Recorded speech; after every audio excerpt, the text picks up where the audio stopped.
It's Palm Sunday, the beginning of Holy Week, when Christians around the world mark the arrival of Jesus in Jerusalem. And where better to be than the oldest site of continuous Christian worship in Britain, St Albans Cathedral. Welcome to Songs of Praise.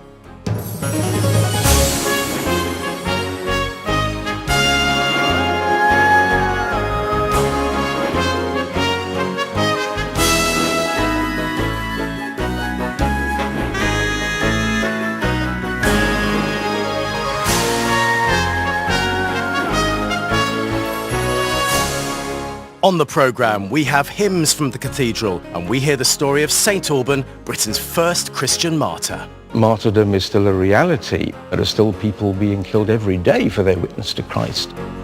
Josie Darby samples the Alban bun, thought to be the original Good Friday speciality. It's a bit stronger tasting than a hot cross bun. Yes, it is, isn't it? And we visit Bridport in Dorset to see how local artists have interpreted the story of Jesus in the Stations of the Cross. I really struggled with getting the agony of bearing the cross because it suddenly seemed, when I was drawing it, such a large object.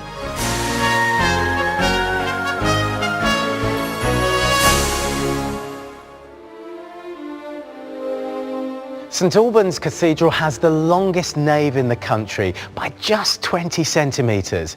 For over 1700 years, people have been singing their songs of praise here. And today, we continue that tradition. We begin with a hymn that encourages us all to come together to sing.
This is the shrine of St Alban. Now, it contains a bone relic that's said to be from the saint himself. St Alban lived during the 3rd century, and his story echoes that of Jesus and his self-sacrifice. Well, Alban was a citizen of Verulamium. That was the Roman city that was here before it became St Albans. And it was a time of persecution for the church. It was forbidden to be a Christian.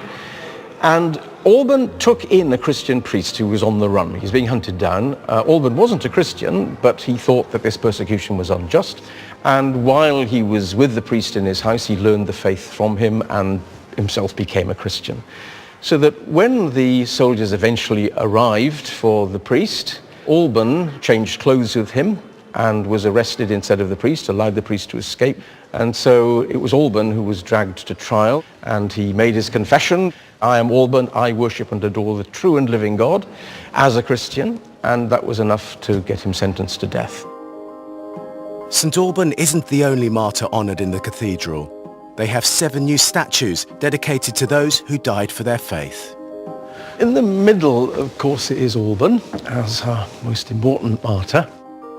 Then on his right is Amphibolus, and that's the priest that Alban rescued. But sadly, Amphibolus himself was caught a bit later on, and he was executed as well.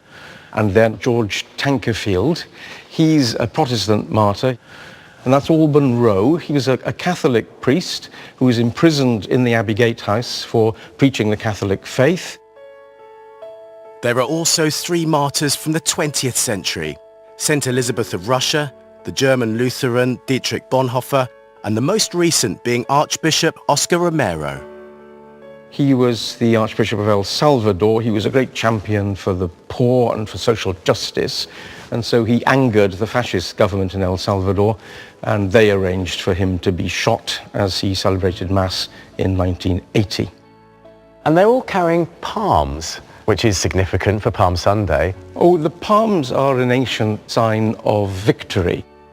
And in the book of Revelation, we are told that the saints who died for Christ are carrying palms of victory, palms of martyrdom. And so that's why they all have a green palm. It's a really interesting mix. You've got the old alongside the new. Martyrdom is still a reality in the world. To stand up for the faith means you can certainly risk your job and your livelihood, and in some places, your life. I think one hymn that comes to mind is The Servant King, because that reminds us that Jesus gave up his life for us, then asks us now to follow him, it says, and to give our lives as a daily offering. Well, that's exactly what these saints did in the most literal possible way, and that's why we honor them and ask them to pray for us.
St Albans Cathedral is famous for many things, including, surprisingly, the Easter speciality, the Alban bun, which is thought to be the original hot cross bun.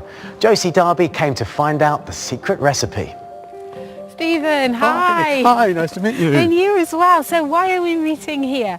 Well, on this hillside stood the monastery of St Albans Abbey. And this was a Benedictine monastery, maybe 150 monks. At the refectory, the Benedictine monks gave away food every day to the poor and to pilgrims who queued up. But one particular one, Brother Thomas Rockcliffe, was attached to the refectory.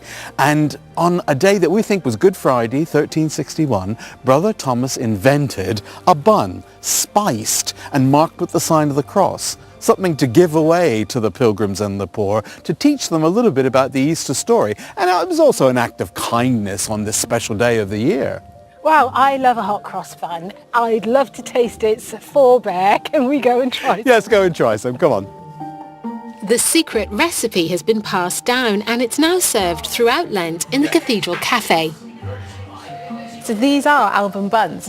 Now, they look a lot like hot cross buns. What are the differences? Well, there's two big differences. There's a special spice that tradition says was used, and it was called grains of paradise. Wow, that sounds very exotic. It is quite exotic. In the Middle Ages, grains of paradise had a reputation for being so expensive because the spice traders said they floated down the rivers of West Africa from the Garden of Eden. And I sometimes wondered, did he choose grains of paradise because of where Jesus says, today you will be with me in paradise? Smell, see what you think. Kind of, it smells like a hot cross bun, but I guess that's what hot cross buns are trying to do, emulate that. The second thing is the way the cross was made. In the Middle Ages, we think that what was done was that they were cut, and when it baked up, the cross shape still stayed as a reminder of the story of Jesus' crucifixion. So have a taste, see what you think. All right.